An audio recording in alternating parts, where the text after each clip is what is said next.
Dude, after jiu-jitsu, I got a fucking pizza and a fucking eggplant parm sub. I just have been housing it. It's been so good. Nice. Okay. Should not the contrary only be the right disguise for the shame of a god to go about in? A question worth asking. It would be strange if some mystic has not already ventured on the same kind of thing. There are proceedings of such a delicate nature that it is well to overwhelm them with coarseness and make them unrecognizable. There are actions of love and of an extravagant magnanimity, after which nothing can be wiser than to take a stick and thrash the witness soundly. All right, well, let's see here. So I think what he's saying, so everything loves the mask. The profoundest things have a hatred of figure and likeness. So like the most profound things,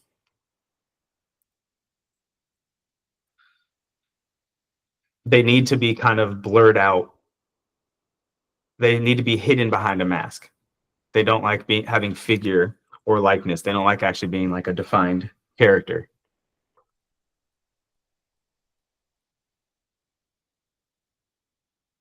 Interesting. Is he referring to people though? Like people having a mask? Yeah, I think it could be people. It could be like profound ideas, profound people. It says everything that is profound loves a mask. Right.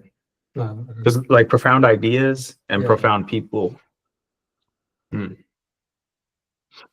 got a little bit confused when he was talking about the right disguise for the shame of a god to go about in. That was a lot. Same. That shit was kind of crazy. Yeah. There are proceedings of such a delicate nature that it is well to overwhelm them with coarseness and make them unrecognizable.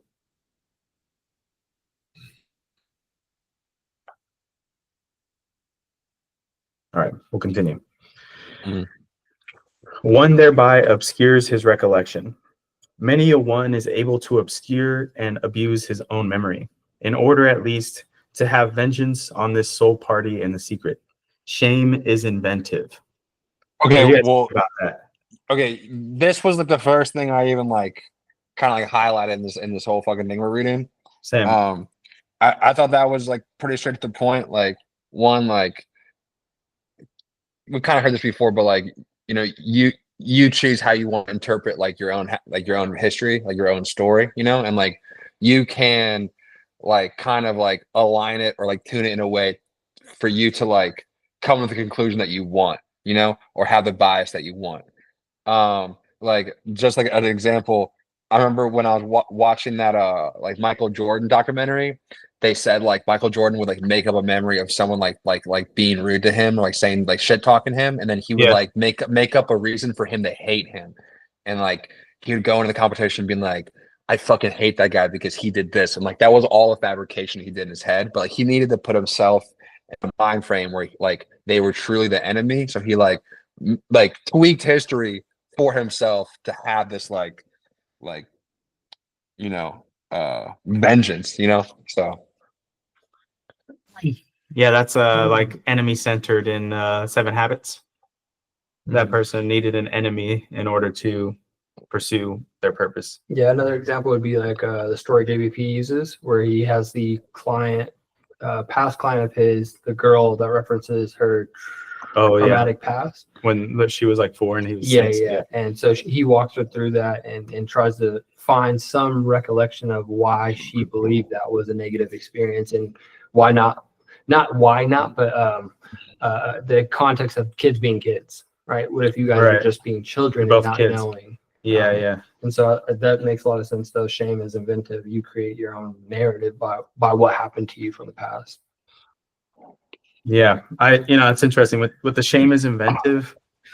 The way I took it was I actually wrote out a little bit. So I said, shame is inventive. The way I see that is when you feel shame is that it's highlighting something of yourself or something that you observe that you find disgusting or unattractive, or, like the word says, shameful. I think when shame is highlighted, whether it's within ourselves, most importantly when it's intrinsic shame, that can be inventive. So you can like analyze what that shameful feeling is, where it comes from, and figure out how to make changes going forward. You can invent a new path forward because of shame. Learning lesson. Because it's a spotlight. Yeah. You know? Yeah. So that's what I was thinking about it. I put it seems in today's culture, shame is to be avoided, full stop. I believe that avoiding shame is a misguided path. Shame is an emotion that highlights an aspect or facet about us that we are uncomfortable or disgusted with. When shame arises, use it. There are lessons to be learned, don't avoid them. I'm ashamed of my body fat percentage and mass. Avoiding that reality would only hurt me moving into the future. Rather, I'll use that shame as a driving force for change.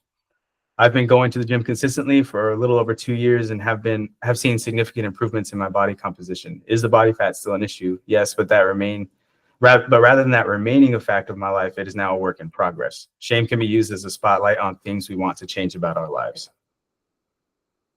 Yeah. Mm-hmm. All right, should we continue? Mm-hmm. Just want to say, I think kind of the way that Jay just shared and the way he's like choosing to address shame is gonna transfer over to the next aphorism. Right. And is that you have to become a judge of yourself, and like what's being a Right. judge to yourself is like it's putting yourself under a microscope. It's like very easy to judge other people, but to actually Right. judge yourself, you have to be aware of your shame and like why do you Right. have that shame? It's like, okay, because maybe there's something that like I know that I can address or fix or improve, and there's a reason why I have that. So like the shame and like using that as a judge, I think those two tie them together. Yeah, definitely. All right, we'll continue. They are not the worst things of which one is most ashamed. There is not only deceit behind a mask, there is so much goodness in craft. I could imagine that a man with something costly and fragile to conceal would roll through life clumsily and rotundly like an old, green, heavily hooped wine cask, the refinement of his shame requiring it to be so. A man... Yeah. Go ahead. Well, I mean, so what he just said is like, he said like a fragile person would conceal his shame of being fragile by being like a clumsy, like, you know, rotundly like a green, you know. So he's saying like he would try to live life like with a bravado to be like I'm not as fragile, kind of like a short man syndrome type of shit, Right. you know? Yeah. So like the mask, and the way like I was thinking of mask is because like the way he ends it, I have a question, but it's like do we become the mask that we want to be, you know? So like yeah. Mm-hmm. Okay. Yeah, and he continues, the refinement of his shame requires it to be so. So in order for him to refine that shame, he has to perform clumsily, rotundly, to give him the time to like refine that shameful feeling. A man who has depths in his shame meets his destiny and his delicate decisions upon paths which few ever reach, and with regard to the existence of which his nearest and most intimate friends may be ignorant. His mortal danger conceals itself from their eyes, and equally so his regained security. So by hiding the shame, he regains like this security. Like, I mean, stuff that your friends don't even know. Yeah, I like this personally. To me, it kind of like resonates with the stoicism, is that like, and especially in today's world, I feel like we're like, one, we don't want there to be any shame, right? So Right. because of that, we're in this like headspace where you're supposed to share everything. I go on Twitter and I see like the most craziest stuff that like, and like the caption is, you couldn't get me to share this if you put a gun to my head type of shit, you know? Right. People are talking about like just crazy stuff, you know? And there's a lack of like conservation there, you know, of like oneself, like your own headspace, your own vulnerability, your own like energy and what you put into the world. Like you should feel that you're able to like conceive like conceal and protect your own shame, because we all have it somewhere, those things, and like you don't have to share that with people. And like if anything, for the most part, you shouldn't, you know. Only on rare times I feel like maybe, you know. So that resonated a lot with me, I thought. That makes me think of like when people say like, you know, you have no shame, could be taken as a bad thing, you know, like this person has no shame. But in this sense, having no shame could almost like work for you, something like that. There could be like an opposite of that, where it's remember that's kind of what Nietzsche's saying, to avoid is the opposites. Yeah, because it can get worse on the opposite end too. Yeah, if you that's true. That's true. Have no shame. If you pretend that you have no shame, then what does that lifestyle look like? We see it a lot, I think, in culture now, because it's supposed to be like there is no shame. That's kind of what I was saying. Yeah. Like people being like, I don't know. I'm always thinking of like the whole like. Yeah, same. Having shame is like almost like having some humility, or no? Or like these chicks on OnlyFans, she's like, I banged 1,000 dudes in 24 hours. It's like, all right, bro, show some shame. Fuck. Don't do that. She's like, my mom's my manager. I'm like, oh my God. They're flipping out their daughter. Fuck, dude. Fuck, dude. Is that worth the millions? Like the shame you're seeing? They're like, I have no shame. It's like, dude. Yeah. Your daughter got fucked by 1,000 dudes in one day. Yeah, dude. The dad, you never see him on video. I'll tell you that much. Yeah, the dad got a fucking gun to his head. Like, he's like, is it fucking worth it? Yeah. We have no shame. We have no shame. He's always saying, they got him with the teacup. I think shame is it's not a good or bad thing, but it can be good and it can be bad. Totally. Yeah, it's beyond yes or no. And I get out like that last part, but I don't feel like you have to, like, if you have that thought, you don't have to share that with everybody, you know? Right.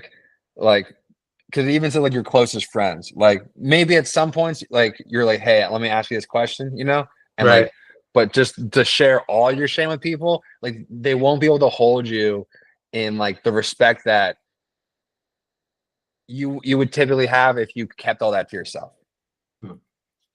Right. Yeah, I mean, people use Twitter as people want you to be a fucking strong like rock. People want you to be like a strong, like consistent rock. That's what people gravitate towards, you know? And like, if you are constantly sharing your shame, you're sending out signals that are like, I am like a leaf in the wind, you know? It's like, and so like, you don't want to do that too much, you know? Yeah.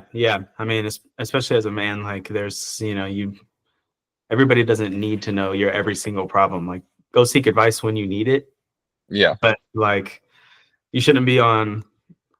I wouldn't be on a social media like, oh, I fucked up today. Here's how I fucked up. Like, look at what I fucked up. Like, you're building a mask. You know what I mean? You're clumsy and you're you're building a mask at this point because you are ashamed of that.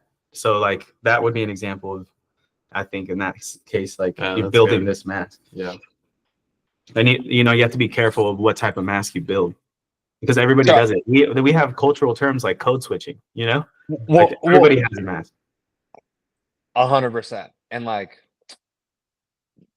that could just be like 100% we're all doing masks. Like, I mean, when I first started like my new job, I didn't know how to do it. I just was like, what would Putman do? Like my old teacher. And I just emulated a lot of what he would do. I was putting on like that mask. And it slowly became a different thing. But first, I was just mimicking what I had seen prior, you know? Yeah. Yeah, man. When you get onto a new work site, you put the ONBU mask on. You know what I mean? True, dude. New work site, really new space anywhere. Very conservative with like what I'm about to show you. I'm like suppressing it. I'm just suppressing a lot of stuff. It's a different John. I gotta like make sure, like I gotta like clear the hallways and stuff, make sure there's not like, is it safe? And then I put on a different version of a different mask that's like kind of chiller, kind of make a couple jokes. You gotta lift some lids, dust off. Let's see what's I'm like, going on in this place. I'm like, all right, we're safe. We're safe. I'm gonna let out the slightly more Yeah, red we're mask. safe. We're safe. Yeah. The frogs are That's deep in there. That's 6 Miller Lights. So I'm like, I'm like, he's been telling us for a while. No one's taking him seriously. All right, let's continue. Such a hidden nature, which instinctively employs speech for silence and concealment, and is inexhaustible in evasion of communication, desires and insists that a mask of himself shall occupy his place in the hearts and heads of his friends. And supposing he does not desire it, his eyes will someday be open to the fact that there is nevertheless a mask of him there, and that it is well to be so. It's like, even if you're like, I'm going to be genuine, like, I'm not even going to have a mask. At some point, you get to a point where you're like, well, I was building one anyway. Yeah. And not just that, like, when he says, like, and there will be a mask in there, and like in the connections you make, like, whether you choose to or not is the way I took it.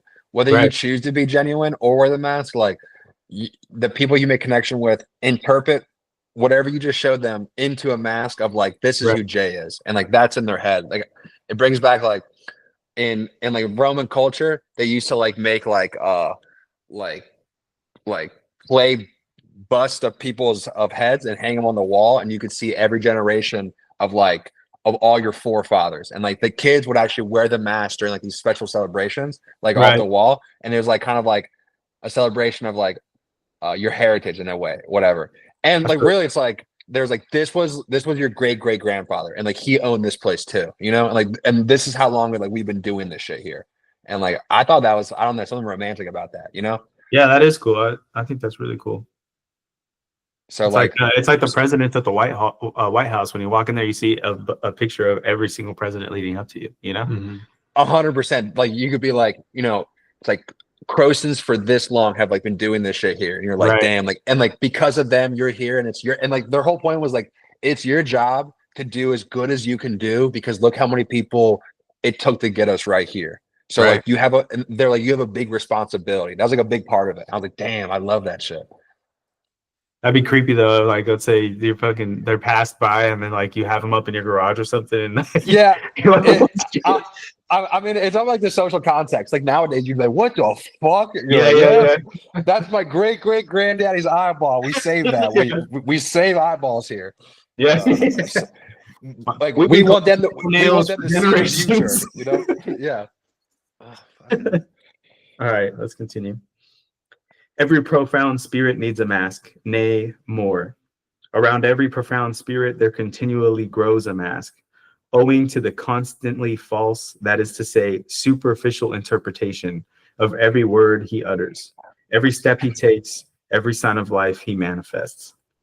So the profound spirit is perceived superficially. Well, so this is why it's important to have a mask. And not just that, like the way he ends it too, like if you're a profound spirit and like someone who, let's say, has tremendous pull, I'm taking this one way, they're gonna superficially interpret it, every like move he makes, every step he takes, everything he utters is gonna be like a thing they're gonna make a mask of. And like I think an example of that is Trump right now.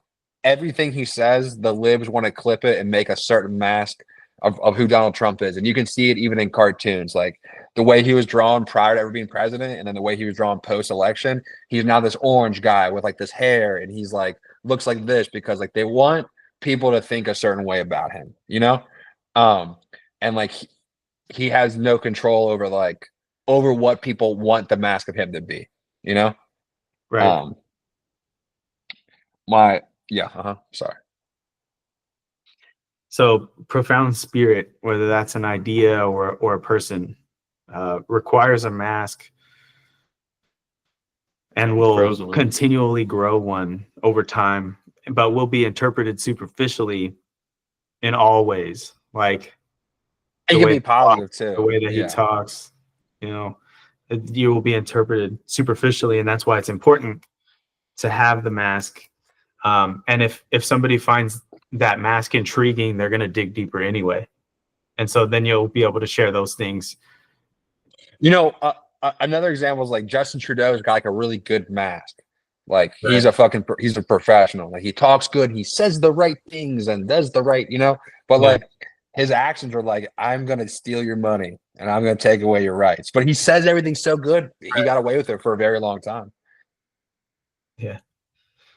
Need a prime minister up there that's like, hey there, bud, they're really screwing us down on the sides of the They're about to. Have you seen who their new prime minister is gonna be? He's pretty much like that. Polyev or something like that. Yeah, I think so. He's different for sure. All right. 41. Unless you guys got anything else. Wait. Yeah.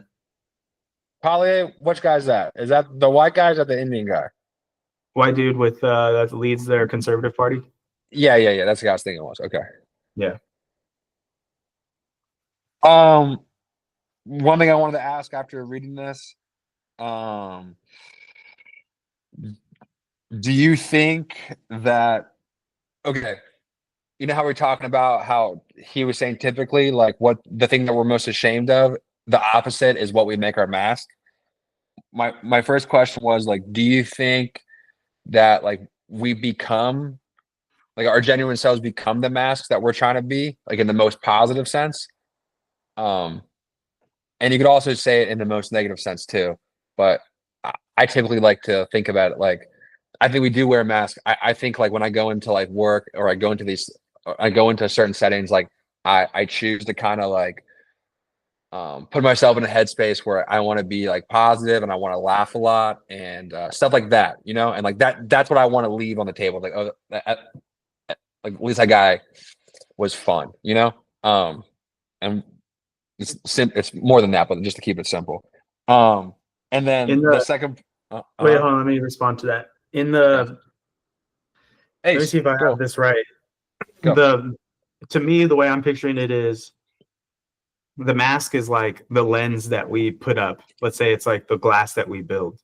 Yeah. And the way we grow is like we're a plant that's getting the other end of that mask that has light. So depending on the glass that we build, we can have our plant grow a different way. It'll be shaped by the mask that we create. So are you saying yes? In some sense, I would say yeah. Okay. Definitely. Like if you build up this mask that say like, that's where fake it till you make it came up, like if you build this mask of like, I'm intelligent or I'm rich, and then you live that lifestyle and actually pursue becoming that mask, then I would say yes in that case. But you can also build up a mask and be completely, not that person. That's what like people are finding out, with like various people. Like a con artist. The second thing is, do you think you ever show someone 100% of your like true self? Shame and all.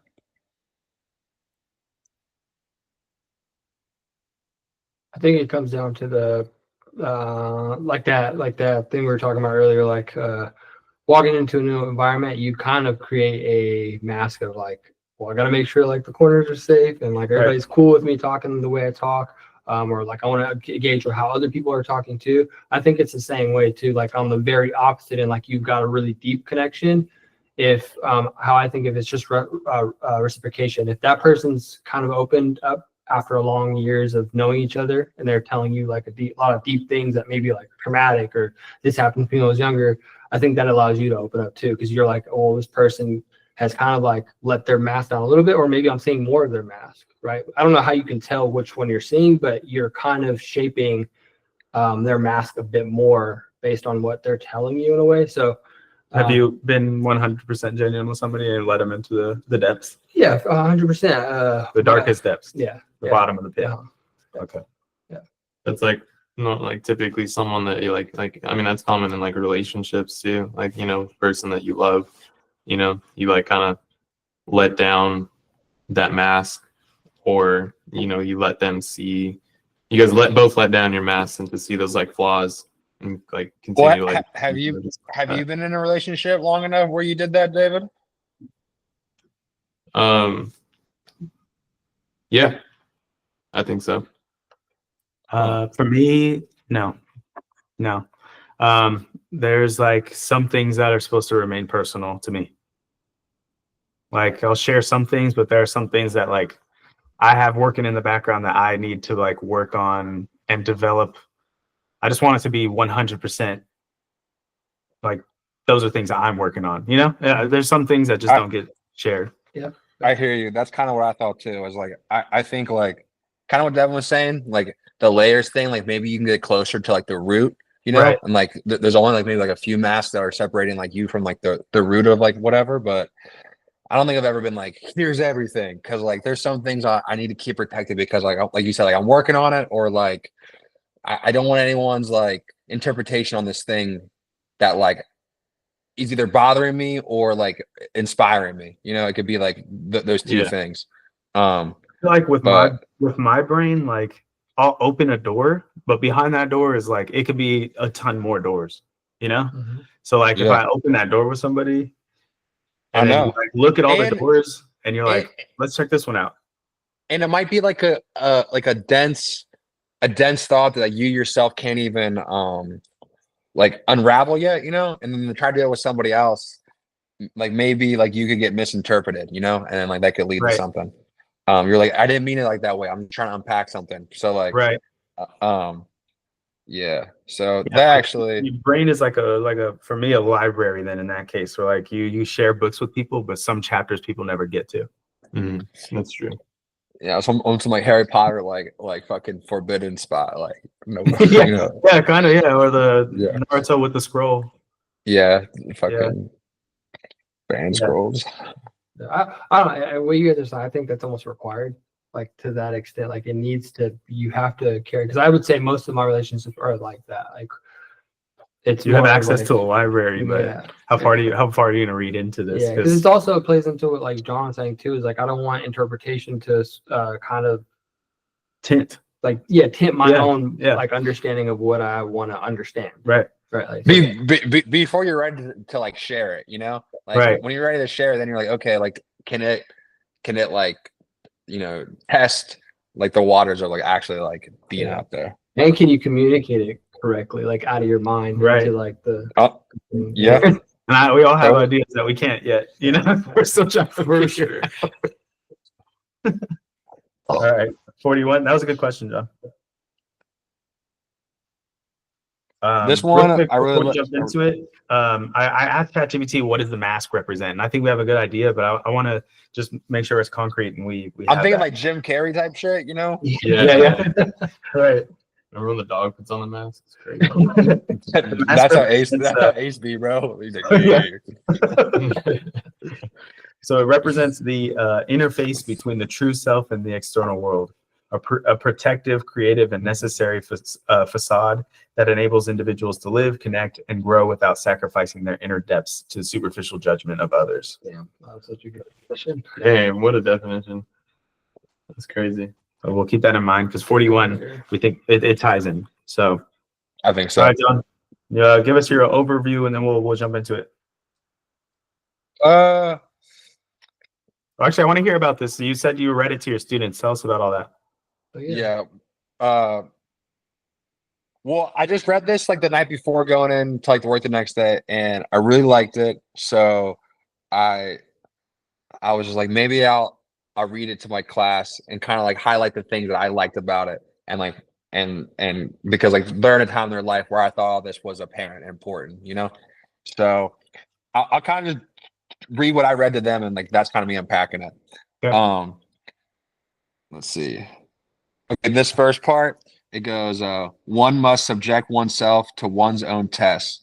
That one is destined for independence and command, and to do so at the right time. So like that first sentence, like one must subject oneself to one's own tests. That one is destined for independence and command. I was like, okay, this is what it like what I thought when I read this. I was like, someone who is able to aim at a challenge for himself and can make what he's aiming for a reality, that person is on the right path for independence and command of one's own life, which is something we should all strive for. So, and it's like, it's not about like someone else setting the standard for you. It's about you assessing what's going on and you putting like, I want to assess this and like, here's an actual goal for me, you know? That was the first part. One must not avoid one's test. Although they constitute perhaps the most dangerous game one can play, they are in the end tests made only before ourselves and before no other judge. Okay, so I like that. It goes like, go. It goes, ace. Got that. It goes, perhaps the most dangerous game one can play, and are in the end test made only before ourselves and before another judge. Okay, like why is it saying it's like a dangerous one can play? I think it's a dangerous game because like we have to put ourselves under the microscope and be an actual judge of ourselves. And like it's really easy to judge others, but to like accurately assess where you're at and be like, I could fucking do better, or I should quit that, or whatever. It can be dangerous because like one, you might not know when to like stop being like, I should cut this, I should cut this, I should cut this. But two, also, I think it's dangerous to one's ego. And if you're not used to it, you could really like come out of it like feeling deflated. And you have to learn how to play this game. Maybe in steps, you know? Then it goes, not to cleave to any person, but even the dearest. Every person is a prison and also a recess. So I really like that because I was like, okay, two things we could take this. One, I was like, you could be like, every person's a prison, every person's a recess. Either you could take it as like we're talking about ourselves or talking about a different individual. Like the first way is like, you can be like a doomer and like be depressed and like blah, blah, blah. And I was like, and you might feel like life's a prison. Or I was like, what's recess? A light time where like discourse between your peers is easy and plays about, and like there's maybe competition in the air. I was like, you can also be a person that like embodies recess and like you're a person that other people want to come play with. And like just take that same thing and flip to the other side. Like maybe some people like their ideals and like whatever can be a prison and you should like maybe avoid them. And maybe other people are a recess to you. And like you should seek out other people that like embody like what being a recess is, I think. And like the way that I described it, you know? Okay. Let me jump in on that. Okay. So I in the context of like, maybe he's talking about, because we get into people that are the new philosophers, he starts talking about towards a couple aphorisms away. If we're taking this in the context of these philosophers or being a philosopher, not to cleave to any person. Interesting that he used cleave because that's what is used in the Bible, the term to cleave to your wife. Okay. Not to cleave to any other person, be it even the dearest. Every person is a prison and also a recess. So each person is both of those things. So like if you have a significant other that's like a tyrant, then you're living in with a prison. But if you have somebody who's like, it's always a good time, then it's a recess. And either of those things take you away from your purpose, whether it be a prison or a recess. So he's like saying to, not avoid, but just be weary of that like if you're conducting yourself, recognize that you can use people and people can use you as a prison or a recess. Okay. But still for me, like, okay. I'm like, my thought behind that is like, okay, his whole thing is like, it's never one thing. The whole thing is like, there's nuance between it. Okay. Yeah. If you're going to put your needle on that thing between like, here's the prison and here's the recess, you want to have your needle tuned more towards the recess. Like, but I think that's just the no brainer. And like, yeah. Prison's never good. Well, if that's the relationship and you feel like you have this person is a prison, then, to me, recess means like, again, like playfulness, competition, like high communication. Like it's like a good time, it's like the sun's out, Well, I think of recess, it's a break. It's a break. Like we all day we're from first to third period, we're in class, and then there's a recess. Mm-hmm. So it's like a break from something. Yeah, it is a break from something for sure. Right, and too long of a break can really fuck you up. Agreed. The longer you are away from work, the harder it is to get back into the throw of things when you get back. But then, but just like the dot into like your work, even though it can't all be recess, you for Right. sure like to have a high functioning like work environment, you'd want to tune it to like higher in the recess category where like lightfulness and play is like happening. Yeah. Unlike, you know, a prison where like maybe like Right. morale's low, so you're getting like less work done. So like again, I agree it is a break, but I'm kind of thinking of it as like two being a mask. Like it's not like a total like hard stop break, you know? Right. And like, it's not a total hard stop prison. It's like the kind of like the ideas of those two things, you know? It's like XXX work. Sion's Uh-huh. hair. It's like half prison, half recess. Corilla Deville action. Pretty much. But you And want it then- to be more of recess. I didn't read this whole section. I just ended with one must know how to conserve oneself, the best test of independence. I took that in two ways. One, and I talked to Ro about this, and she actually, so I want to talk about this too, but she took it a different way, and I think her way is maybe better, so I want to go with that way first. But so one must know how to conserve oneself. That's the best test of independence. You could take it as in any sort of like social context where like you're talking, sharing ideas, working with other people. If you aren't able to wear a mask efficiently and like conserve like things that are like filtering through your head, you're not going to have a high level of independence because you're going to be like burning everybody around you. Like you're a fucking retard. Like maybe don't say that right then and there, you know? Type of stuff. So like you can be like, maybe you have these ideas and like now's not the right time to be like, actually, I don't agree with you. And like we're gonna stop everything we're doing because I need to just tell you what's on my mind, you know? Those people suck. The other way you could do it is like know when to rest. Like especially when you're like, and this is me like talking to like the kids, but like knowing when to like rest. Your social life starts becoming high and like people want you to go out, and like going out's fun. You don't want to miss out on anything like FOMO, but also like if you have a high level of independence, like you can take a break from going out. Like if you're studying too much, like you'll get burnt out because you're like burning the candle from both ends. Like you need to know when to be like, actually, the best thing for me is to conserve myself right now because it's going to lead to a better output later. So like we're kind of learning like discipline. That's kind of the way I was taking it. And like that could be wrong in this context, but just me reading this is like what I like. There's this channel on YouTube that I watch. It's called Bless God, Okay. and it's like a Christian channel. But one of his like merch drops and one of his like playlists is called "Discipline Equals Freedom." Uh-huh. And I think that's like essentially kind of what this is. To conserve oneself is discipline, and the best test of independence or independence equals freedom. Yeah, because what's freedom? Like for example, like okay, As many options as possible. no, but again, like think about this. Okay, like I'm gonna use like let's use Elon Musk as an example. He's the richest man in the world. He's got a ton of responsibility in his head.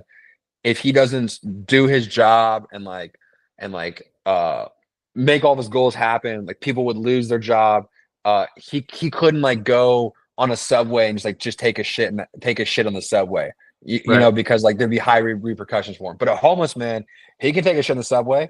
He can walk naked in the subway. He's got ultimate freedom. Like there's actually no stopping his freedom because there's no shame actually, right? So like who's got more freedom, the homeless man or Elon Musk? Well, and technically speaking, maybe the homeless man, you know, because there's no shame stopping him what he's able to do. But the actual freedom and the way that like we value it is like probably Elon Musk, you know, Elon Musk. But because he's been so disciplined, he's been able to build up power in like multiple different ways, and now he can actually do big things, you know. But he doesn't have freedom in the sense he can do whatever he wants. They'd be like he has a lot of responsibility. I would push back by saying I think they have the same amount of freedom because Elon Musk could do that. It's just he's disciplined enough he would lose it all. Right. He would lose everything. He would lose everything though. But he has the option to exercise that. So he has the freedom to do it. Okay, yeah, but he's not though. Like the homeless man's going to exercise like his freedom in like totality. Right. So Elon Musk conserves himself, and that's the true test of independence and freedom. Correct. Yeah. I want to just push through this part that we finished before we got to the end. Okay. It says not to cleave to any person. Oh, excuse me. We'll move forward to that. To fatherland. Not to cleave to any fatherland, be it even the most suffering and necessitous. It is even less difficult to detach one's heart from a victorious fatherland. Not to cleave to a sympathy, be it even for higher men, into whose peculiar torture and helplessness chance has given us an insight. Not to cleave to a science, though it tempt one with the most valuable discoveries apparently specially reserved for us. Not to cleave to one's own liberation, to a voluptuous distance and remoteness of the bird, which always flies further aloft in order always to see more under it, the danger of the flyer. Not to cleave to our virtues, nor become as a whole victim to any of our specialties, to our hospitality, for instance, which is the danger of dangers for highly developed and wealthy souls, who deal prodigally, almost indifferently with themselves, and push the virtue of liberality so far that it becomes a vice. So these are all the like tripping, like the tripping hazards of the person. Like you can cleave to a fatherland, you can be super patriotic. You can cleave to sympathy, like, oh, I feel bad for this person because of whatever, or I want to feel sympathy in the opposite sense. Not to cleave to a science. I know people that like I've heard this actually said is like, when you go get a PhD, be sure, because a lot of relationships and things get sacrificed at the altar of the pursuit of intelligence. So like the altar, bro. I'm not sacrificing nothing to the altar except my soul to the Lord. You know what I'm saying? So right, but I mean, these are things that people do, you know, not even to one's own liberation. Like, don't cleave to the liberation. That can even become a vice in a sense. Don't cleave to virtues because we'll become victims of them. Like, these are all the tripping hazards. Could. Anything else for Sean? I mean, what do you guys think? I talked a lot, but what do you guys think about the shit I said, or like this thing? I think it's good. A lot of it I resonated with. Definitely the conservative nature of being disciplined is definitely like, you pick that up in a lot of these things, and I think that's what he's trying to get to in understanding. Don't let things, I can put simply, don't let things go too far. If you do have the habit of letting science be a dictator of like your decisions in life, right? Like, you're sacrificing family, time you never get back for the science, right? Like, in that sense. So I think it's recognizing it too, but it's also like really difficult to analyze that in the moment if you're not really paying attention. You're just going day by day to get where you're going, your goals. So yeah, these are always good reflections to kind of brush up on, especially when there's like good sections like this in the book. It kind of is like a good reminder. Definitely. Yeah, it's like you know, I there's something that I admire about Japanese culture is that when they find something and it's their thing, they do it 100%.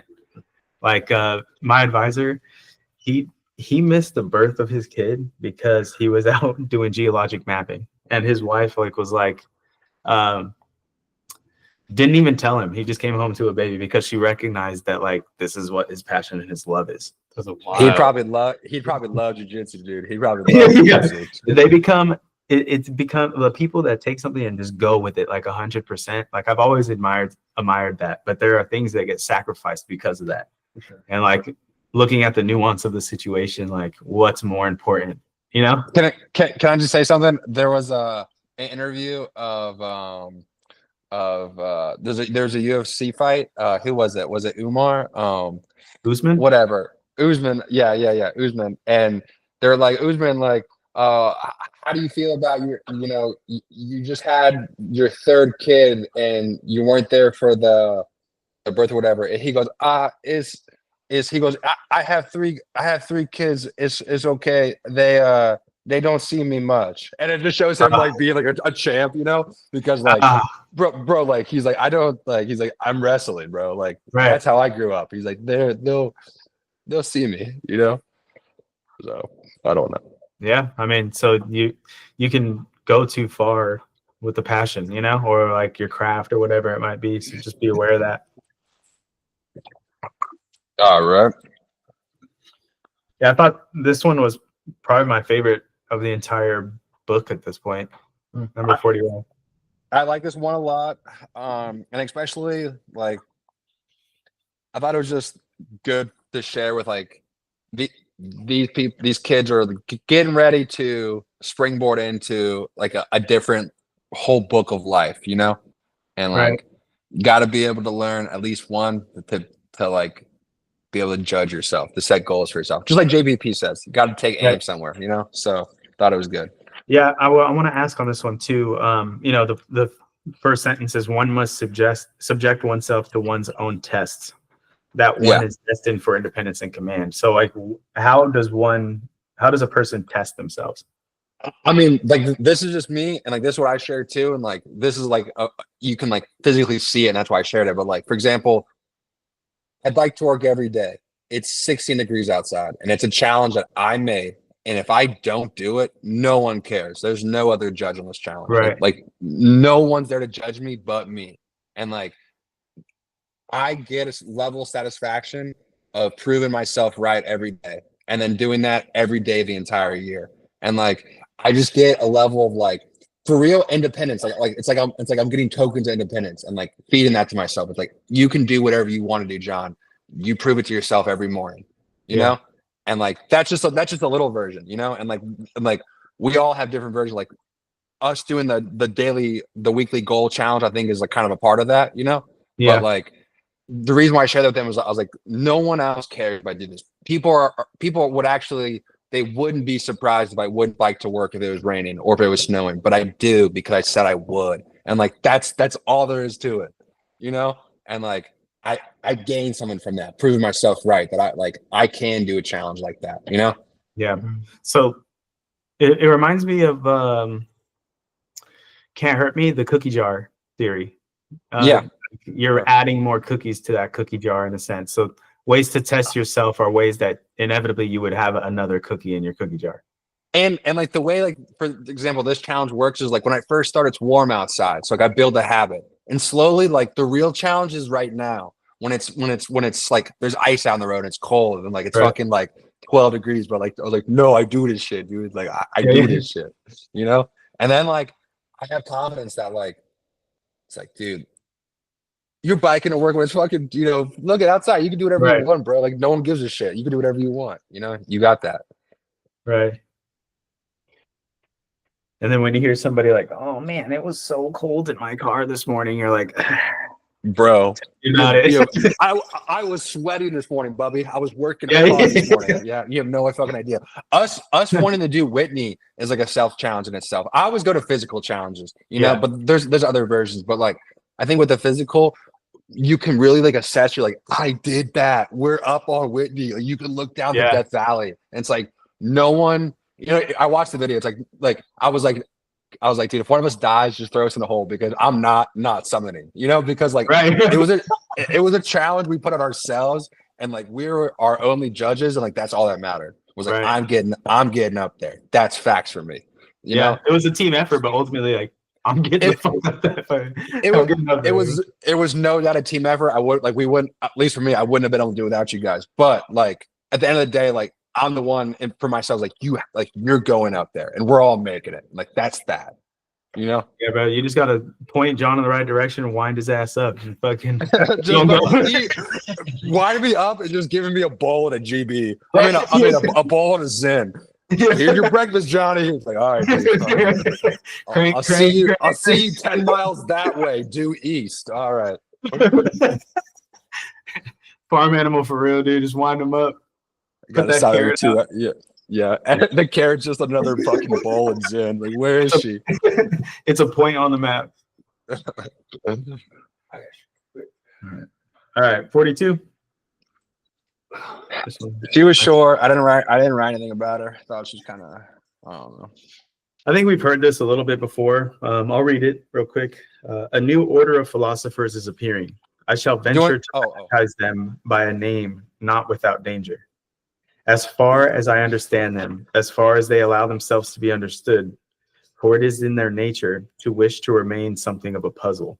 These philosophers of the future might rightly, perhaps also wrongly, claim to be designated as tempters.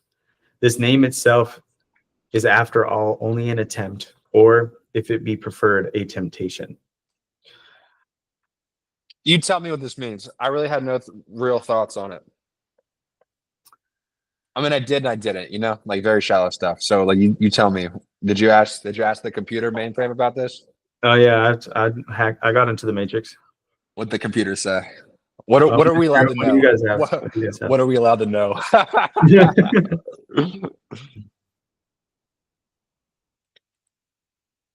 We've heard a new order of philosophers is coming, and we've heard them be described in various different ways and different aphorisms throughout so far. Yep. The Superman's coming, bro. Yeah. The Messiah. The Lisan. What's that thing in Dune called? The come on, the Lisan Al Ghabib or some shit like that. You know what I'm talking about? Yeah, it's like the god. Yeah. I forget the name though. All right, so here's what we get from this. The new order of philosophers wish to remain something of a puzzle. They don't allow themselves to be understood in a sense. These philosophers claim to be designated as tempters. So, like, Ooh la la. if I'm a philosopher and I seem enigmatic, but my ideas seem tempting, is kind of what I think he's highlighting. So, like, The mask. communism, it's Yeah. tempting, it's enigmatic, you know? Mhm. So really just any type of philosophy. Right, but it's a tempting. It has like an alluring effect. Well, I mean, it doesn't any philosophy with any sort of like standing have some sort of tempting feature to it. That's why they have like followings. Yeah, Okay. I would say yeah. So they're gonna, instead of being called philosophers, they're called tempters.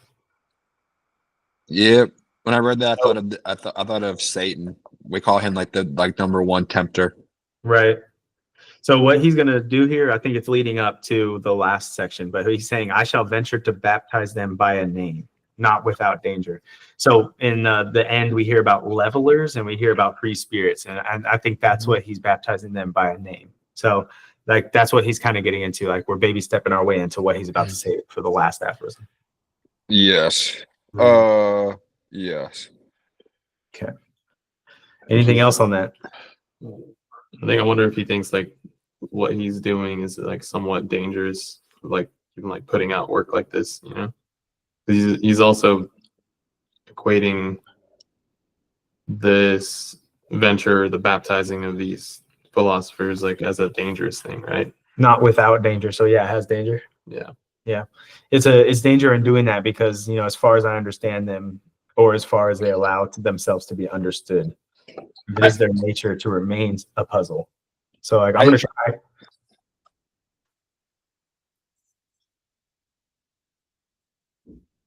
Did he freeze? No, I thought Jay was gonna finish saying something. No, I that was don't it. know. Oh, I think the danger aspect also could be like he references like earlier, but like the truth can be dangerous, you know, and like he's gonna baptize them, which means like them like accepting like possibly a new truth, whatever, you know, and like Right. this new baptism can be dangerous, like the repercussions of it, like people quote unquote knowing the truth. Right, and like it's a form of yay or nay. Now they have a name versus they didn't have a name, you know. So it has its Right. own, and I think also into a sense like Nietzsche himself understood. Remember in Thus Spoke Zarathustra, it was like you are careful on where you shine your light because people can manipulate in shadows. And so I think he had a good grasp on understanding that what I'm doing can be manipulated in a sense. Have you not been baptized? And it will be. And it will be, yeah. It's actually inevitable that it will be. So you bring something great to the world, it will inevitably be perversed at some point. All right, 43. 43 was a little bit better, had more things, Should we read it? but I don't want to. No, I can, but I don't. All right, I'll read it. Will they be new friends of truth, these coming philosophers? Very probably. For all philosophers hitherto have loved their truths, but assuredly they will not be dogmatists. It must be contrary to their pride and also contrary to their taste, that their truth should still be truth for everyone. That which has hitherto been the secret wish and ultimate purpose of all dogmatic efforts. So this new era of philosophers or tempters, they'll be friends of the truth because all philosophers have loved their truths. They're friends to all truth is like Right. the thing. It's like you have your truths and they have their truths, and then we hear it now. It's like the truth is subjective. It's like it's Right. your truth. It's like this is Personal. my truth. It's like okay, and like dogmatic means like I only believe in this thing, you know. So Right. like they're dogmatic to the truth, and everyone has their truth. So and then I mean that moves forward to where he was like, how can there be a common good? Like the expression contradicts itself. That which can be common is always of small value. It's just like, buddy, guys, not everyone can be like, this is my truth. It's like sometimes I don't know. Yeah. Yeah. All right, I'll continue here. My opinion is my opinion. Another person has not easily a right to it. Such a philosopher of the future will say, perhaps. One must renounce the bad taste of wishing to agree with many people. I highlighted this. I know people that go through life trying to have everybody like them, you know, and like that is tiring and exhausting and ultimately an impossible task, you know. So in that sense, he moves forward. Good is no longer good when one's neighbor takes it into his mouth. And how could there be a common good? The expression contradicts itself. That which can be common is always of small value. And it's like, it's Tom Brady in a sense. Tom Brady, if he would have signed 1 million autographs, or if he would have signed 100 autographs, those 100 autographs are worth a lot more than the million, you know? So it plays in many different ways. And just to rewind real quick about what you said about the person that's like real tiring because they're always trying to get everyone to like them.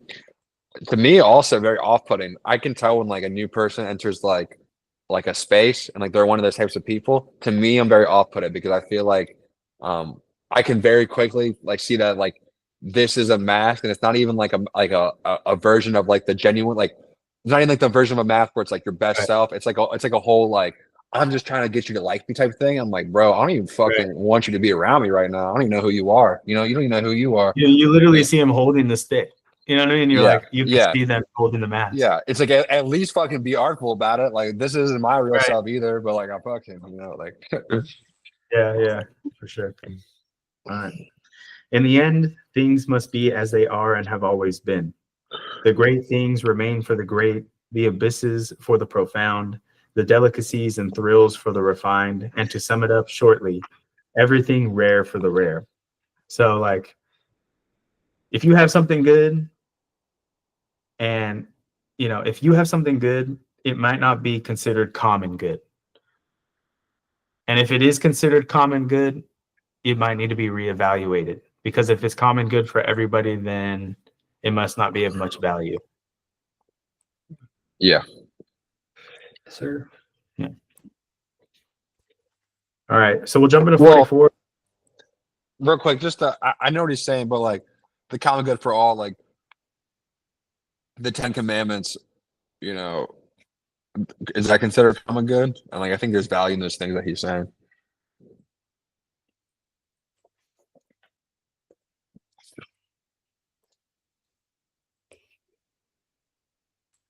Ten Commandments.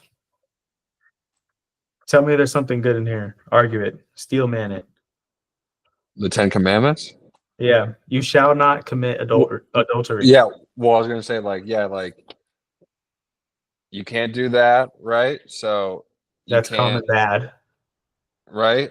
So I'm supposed to argue that there's common good in this? Okay. Well actually maybe the 10 Commandments are like rules to shield yourself from the common bad, maybe. Yeah, it's thou shalt not. Thou shalt not. Yeah. So they're like walls that are built. You shall not bear false witness. Honor your father and mother. You shall have no other gods. Remember, I mean, isn't that kind of good? Honoring your mother and father. What if your dad's a crackhead and steals from you and your mom? Well, I've never been there, so I can't. So anything I Perhaps say, nuance. I would say the nuance is that, like, at the very least, you can like give honor that, like, because of him, you have this chance of this life. I don't know. Consciousness is like such a blessing. I think like it's a miracle that I'm here right now. So many things have to happen for me to be here. You know. Yeah. And so it's an honor that I even get to like experience consciousness and like have this life. Yeah. And I'm lucky because my life is good. But even if it wasn't, like, someone had to make you. Yeah. And maybe you despise that you're made. I don't know. So I don't know. You know. Yeah. All right. Let's see here. Here comes the big one. Oh, you want to hear the rest of them? Oh, No, I think it was 44. I meant Oh, you're talking 44. about 44? Okay, I'm gonna run to the restroom again real quick. All right.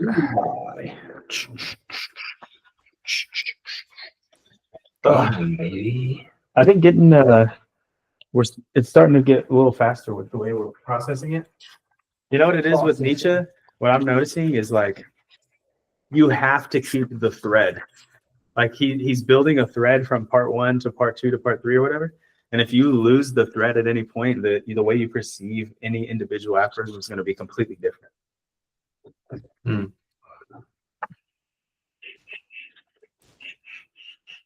Yeah.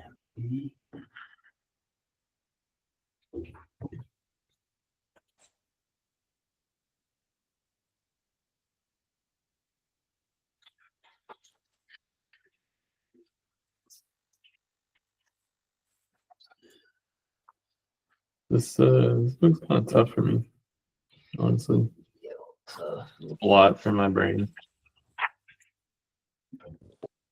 That was my bad. You're good. Oh, fuck. Oh, so sore. I've been having big jiu-jitsu days, dude. Big jiu-jitsu days. I'm trying so hard to be good.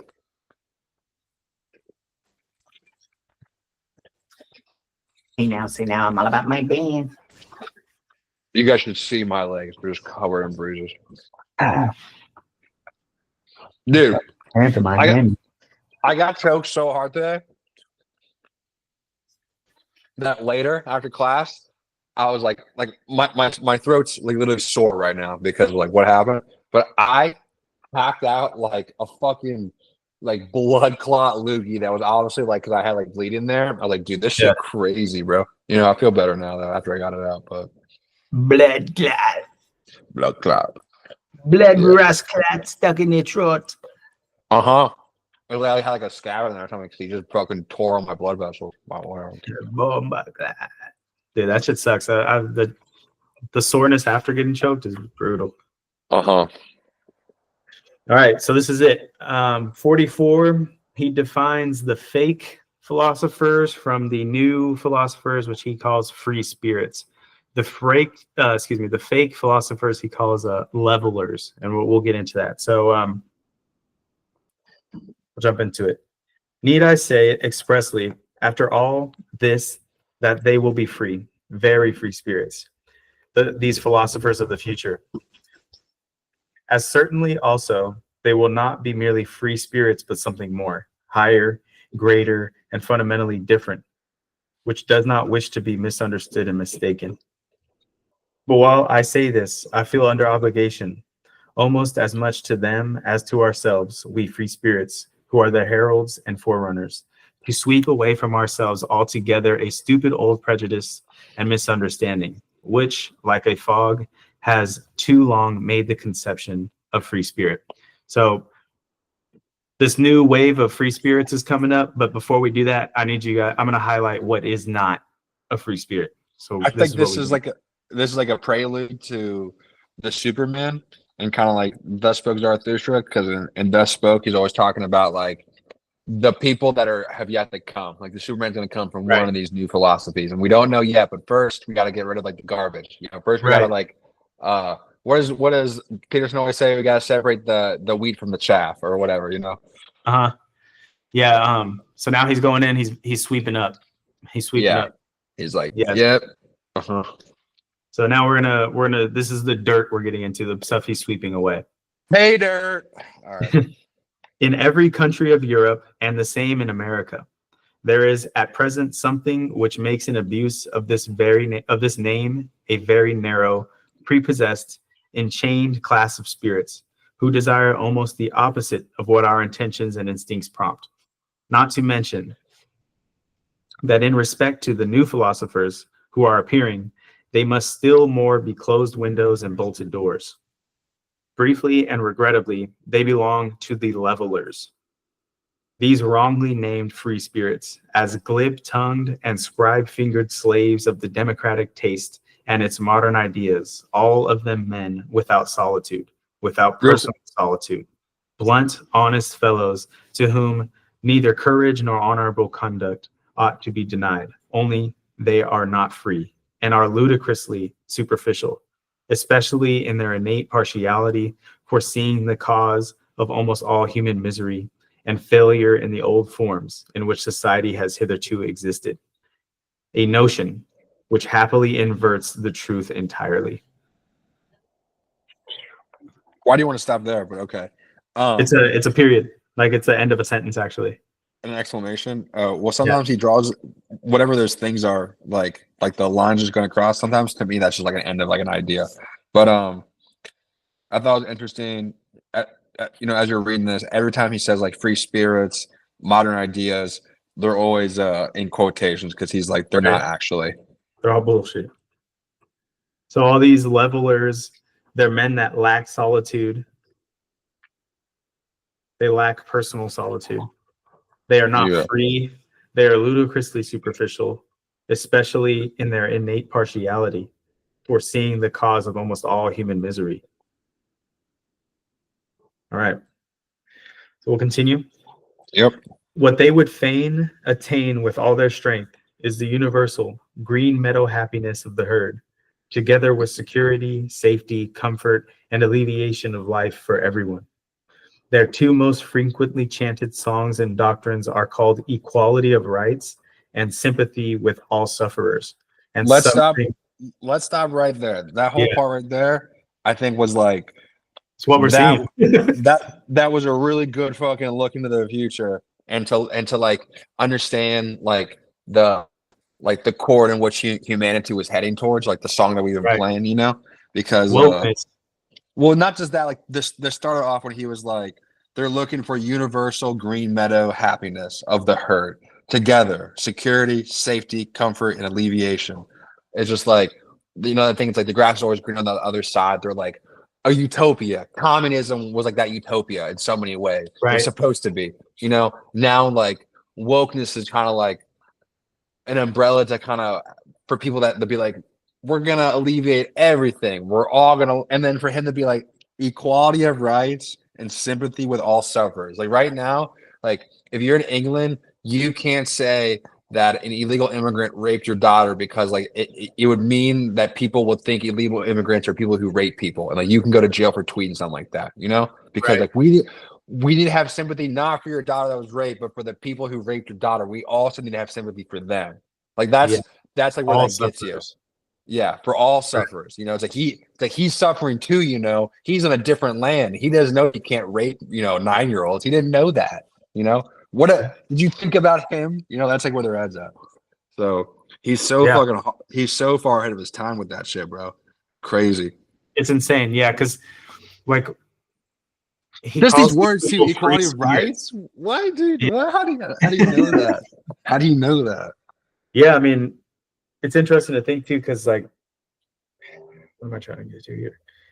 Like he saw this from so far back, like I mean, 1880s. He's writing this book, and so like, it's interesting that even back then he's like, these aren't really free spirits. They're levelers. They're trying to level the playing ground for everybody.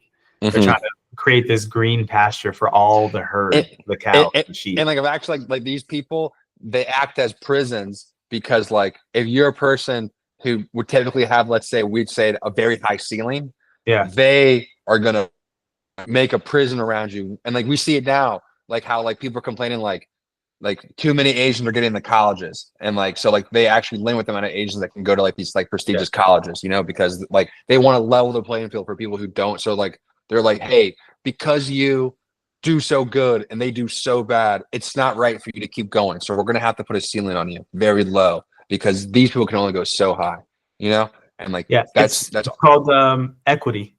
yeah, it's called equity. Yeah, Yeah. it's not equal rights opportunity. It's like equal outcomes is like what they're saying, and like that's the utopia is that like we're all the same. We've leveled the playing field, you know. Yeah, and the leveling isn't free spirit; it's actually a prison. It's a prison for anybody that wants to have independence and command over their own life, because like Right. I have no ceiling until I like come to like my natural conclusion of how high I can go, you know. But like Right. no one else can chain me down. And like you can choose to chain, like that's why people call like their like my old ball and chain, you know, it's like an old joke, you know. Yeah. But they don't have to be a ball and chain, you know, like your partner can be a recess for you too. And like I know he says that too, but Yeah. yeah. All right. Anything else before I continue? All right. And suffering itself is looked upon by them as something which must be done away with. Yeah. I mean, come on, dude. Beta. Yeah. It's crazy because, like, in a sense, like shame is to be avoided in today's culture and today's day and age. But shame brings suffering in a sense. It's almost not to be avoided. It's almost like It's not here. It's done away with. It doesn't exist. okay. Yeah, okay. Yep, you're right. So they're trying to get rid of that altogether. And and JPP says people can think happiness is one thing, but happiness ultimately is the lack of suffering. And that's why it's an unattainable goal. Like to live in the pursuit of happiness is an unattainable goal because ultimately you're going to experience some form of suffering. I mean, it would be like, okay, it's literally the Matrix question, dude. What do you want? Would you rather be plugged into a machine and like inside your brain you can't determine like what's real and what's not, and you can make that like where you're like literally like the coolest person in the world. You have everything you want, like the money you want, the job you want, the chick you want, the family you want, or but like it's fake. You know, you're literally just in like a server room, you know? Right. Or do you want to try this shit for real? And like fucking like, I don't know, give it your best shot, get your hands a little dirty, you know? And like it's for sure, I'm gonna tell you, it probably won't be like that, like how cool that would be in there, but at least it'd be genuine. Yeah, it's authentic at least. All right. So now he jumps into the opposite of levelers, the actual free spirits. We opposite ones, however, who have opened our eye and conscience to the question how and where the plant man has hitherto grown most vigorously, believe that this has always taken place under the opposite conditions, that for this end, the dangerousness of his situation had to be increased enormously. Did you have something you wanted to say? Yeah, just that first part. He goes, we opposite ones, blah, blah, blah. The question of where the plant man has hitherto grown most vigorously, it made me think of, because he talks about like the old spirits, like the old dogmas, like that prior to this. It made me think of as a man thinketh. And like, because like what he's touching on is like he's like, before the new philosophers get things totally wrong, there was some things that were right that had already been thought prior, you know? And like, one of the things, like, as a man thinketh, he got right is like, where should I plant my ideas? Where should I plant my values? And like which plants grew like to like the best vision of like actually what I wanted, you know, because like I tested out a couple different things, you know, and then like I watered those plants of ideas to like bear the fruit that I wanted most. That's kind of what got me thinking of it when I read that. Okay. Yeah, the plant man, it's like the plant has roots and we're trying to figure out where he grew to. Like let's find his branches, you know? So it doesn't, like you're saying, I didn't even actually think about this, but the plant originally did generate fruits that were good, but we're trying to figure out the branches where the next fruits are. Yeah, like there's been like, because he acknowledged like there's been philosophy that did have good fruit. He's like, okay, like where did that come from? Like this new stuff about like equality, rights, and sympathy, like those fruits I for sure don't want to water, you know? So like, and like Equality, us opposites don't water those, but we do, we do water. And like, I think he's going to like name like things that are good. And he ends up naming literally everything of the human emotion. I swear, like the spectrum. Like, Yeah. later. I'm like, fucking holy run on sentence. This is just the whole human experience. But yeah, Right. we'll talk. All right. His inventive faculty and disassembling power, his spirit, had to develop into subtlety and daring under long oppression and compulsion. And his will to life had to be increased to the unconditioned will to power. So he lived under, he lived subtly and daring while he was under oppression and compulsion. So we believe that severity, violence, slavery, danger in the street and in the heart, secrecy, stoicism, tempters' art and devilry of every kind, that everything wicked, terrible, tyrannical, predatory, and serpentine in man serves as well for the elevation of the human species as its opposite. Boom. Let's pause right there. This made me think of, I mean, he literally named tons of things in there, tons of things, Yeah. Made me think of like the whole passion argument, the whole like Dalai Lama shit about like the craving. They eliminated craving, and so then they like conquered themselves or whatever. He's like, all that stuff, like the secrecy, the stoicism, the tempters, like all of this serves in the elevation of man in its opposite. Like in passion there can be desire, but there's also like you can take passion and turn it into growth, into a new thing. You can you can turn. So yeah. As well as its opposite. Okay. Right. So you could take all these things and they could be beneficial, good, or they can also be detrimental, bad. So Yes. it's beyond good and evil, but all of these things represent both elevation and destruction. Yes. Yeah. All right. We do not even say enough when we only say this much. And in any case, we find ourselves here, both with our speech and our silence. At the Real quick, other, I yeah. love that line. He's like, we do not even say enough. It's like, he's like, we've already said all of this and this still isn't enough. I just Right. like that. Yeah, he's like, even saying all that, it still doesn't cover everything. It still doesn't even come close to covering it. He's like, I don't have enough words. Hang on a second. Right. I got more. All that. All right. At the other, okay, hold on. Sorry. Only say this much. And in any case, we find ourselves here, both with our speech and our silence, at the other extreme of all modern ideology and gregarious desirability, as their antipodes, perhaps. What wonder that we free spirits are not exactly the most communicative spirits, that we do not wish to betray in every respect what a spirit can free itself from, and where perhaps it will then be driven. And as to the import of the dangerous formula beyond good and evil, with which we at least avoid confusion, we are something else than libris penseurs, liben pensatori, free thinkers, and whatever these honest advocates of modern ideas like to call themselves. So I looked up what those Liberators. Latin terms Person were. liberation of person. That's my guess. It's French for free thinker. True. And then liben pensatori is Italian for free thinker. True. All right, so we at least avoid, we are something else other than free thinkers. And whatever these honest advocates of modern ideas like to call themselves, we are something else other than them. We are beyond good and evil. Right. Having been at home, or at least guests in many realms of the spirit, having escaped again and again from the gloomy, agreeable nooks in which preferences and prejudice, youth, origin, the accent of men and books, or even the weariness of travel seem to confine us, full of malice against the seductions of dependency, which he concealed in honors, money, positions, or exaltation of the senses, grateful even for the distress and vicissitudes of illness, because they always free us from some rule, and its prejudice, grateful to the god, devil, sheep, and worm in us, inquisitive to a fault, investigators to the point of cruelty.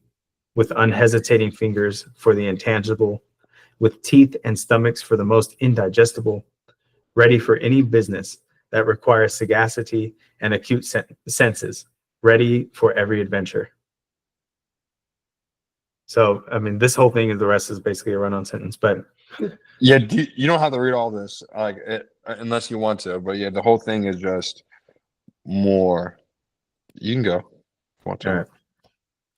Owing to an excess of free will with anterior and posterior souls, into the ultimate intentions of which it is difficult to pry, with foregrounds and backgrounds to the end of which no foot may run, hidden ones under the mantles of light, appropriators, although we resemble heirs and spendthrifts, arrangers and collectors from morning till night, misers of our wealth and our full-crammed drawers, economical in learning and forgetting, inventive in scheming, sometimes proud of tables of categories, sometimes pedants, sometimes night owls of work even in full day, yea, if necessary, even scarecrows.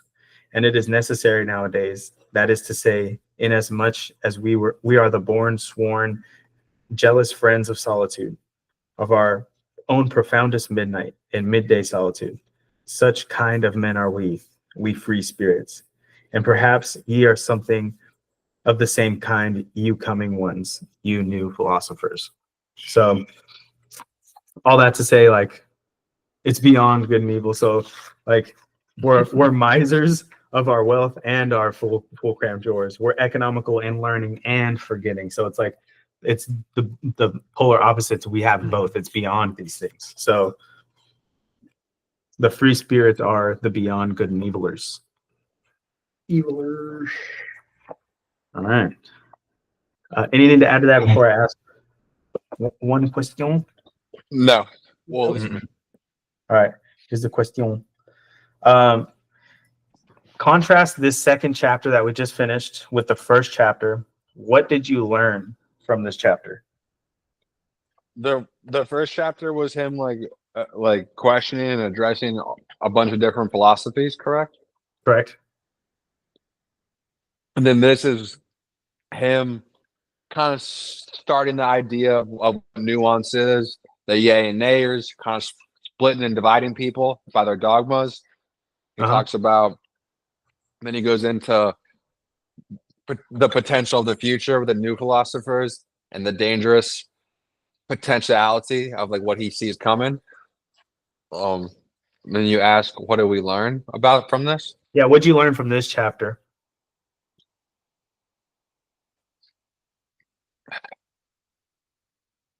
Learning's hard. Learn,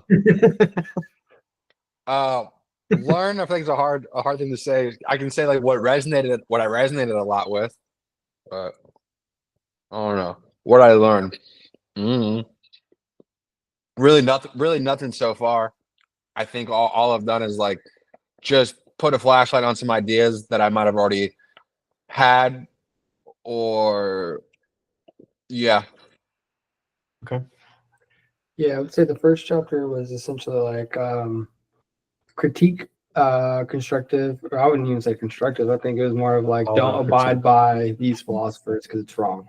And then the second chapter is like, here's some standing principles or character traits that we can look at and also analyze and move in a direction that can benefit the sole reader or the audience, and things you can look at within yourself.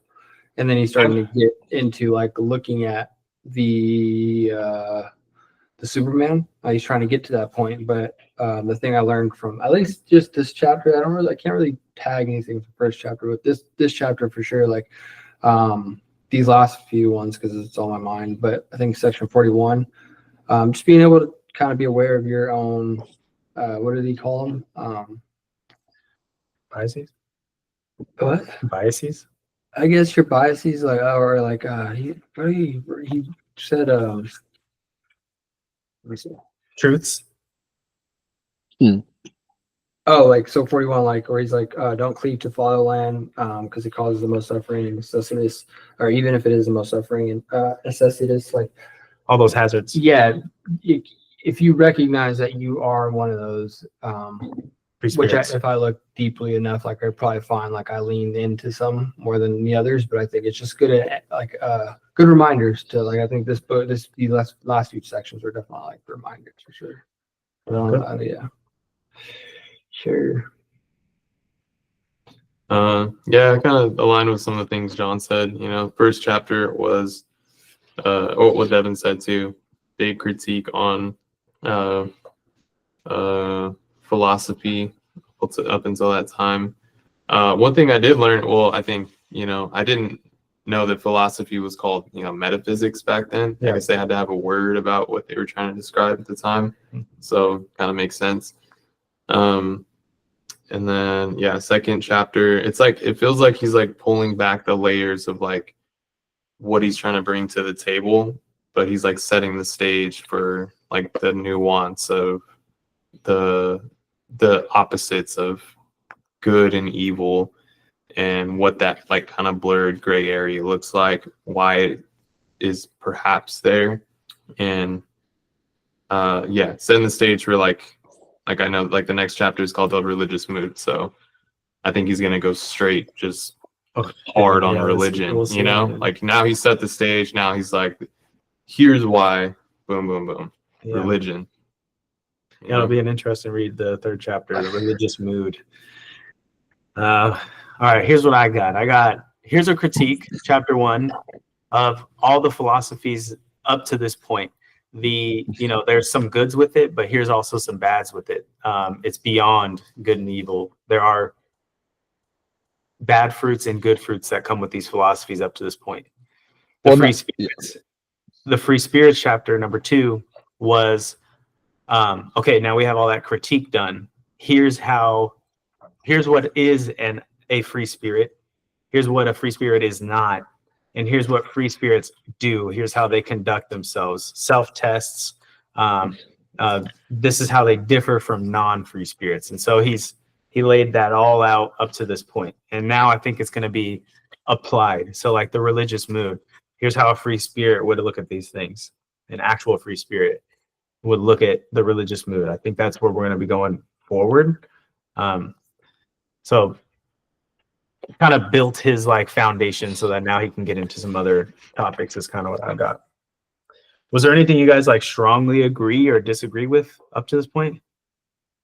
Well, something that I just had this thought right now because of something you said, because earlier you asked like, did I learn anything? And like my answer, I didn't want to sound like smug or anything, but like, it's like, in this book too, so I want to kind of tie the two, he talks about like how when he references the French Revolution and how like after that people kind of like have a distorted version of the past and like they read like what those people wrote later and interpret them differently because they forgot the origin of why they even came to those conclusions, you know.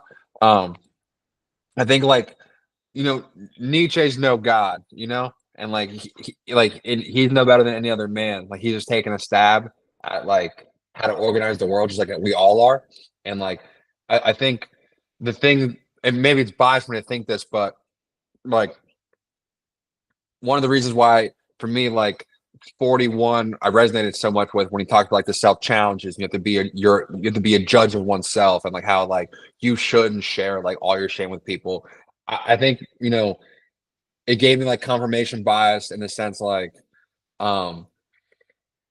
it's not like I'm learning that from him. That was already in my head, kind of like how I like to operate anyway. It just shows that there's an origin of it in there. There's something there, you know, because like we're coming to a same conclusion from different origins, you know, if that makes sense, you know. So it makes me feel like okay, maybe there's something, and it, like the little challenges, stuff like that. It's like I never even think about it in that grandioso like sense the way he's thinking about it, you know. Right. But when he talks, when I take a second to like look at it, I'm like, okay, there's a lot of value in putting challenges on yourself. No wonder why we like tend to do that.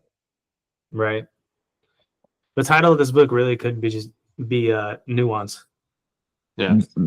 The nuance thing is awesome, bro. I've been using that a lot, you know, and that whole Yeah. color wheel analogy. I'm like, bro, You know, It makes you slow down a little bit, you know? Like if you have a bunch of yes and no's, you can just be like really efficient. Yes, no, yes, no. But if you do nuanced approach, you really slow down and become a little bit more detail oriented, which is something that I really need to work on personally as well. So like nuance, I like that he's highlighting it. Like look into the nuance of things before saying yes or no. Mhm. Pick the fruits that you see. That's good. And that's now it throws in the idea of personal truths because each philosopher has their own personal truth at that point. Like you choose and accept your own fruits. Yes. Okay. All right. Well, thank you guys so much for tuning in to another episode of this book, Beyond Good and Evil with Friedrich Nietzsche. We just finished chapter 2. If you guys are reading along with us, tell us what you learned from the reading. Is there anything we missed? Is there anything you'd like to discuss a little bit more? We'd love to talk to you. Drop that down in the comments below. Subscribe, like, share, and we will see you guys on the next one. Peace.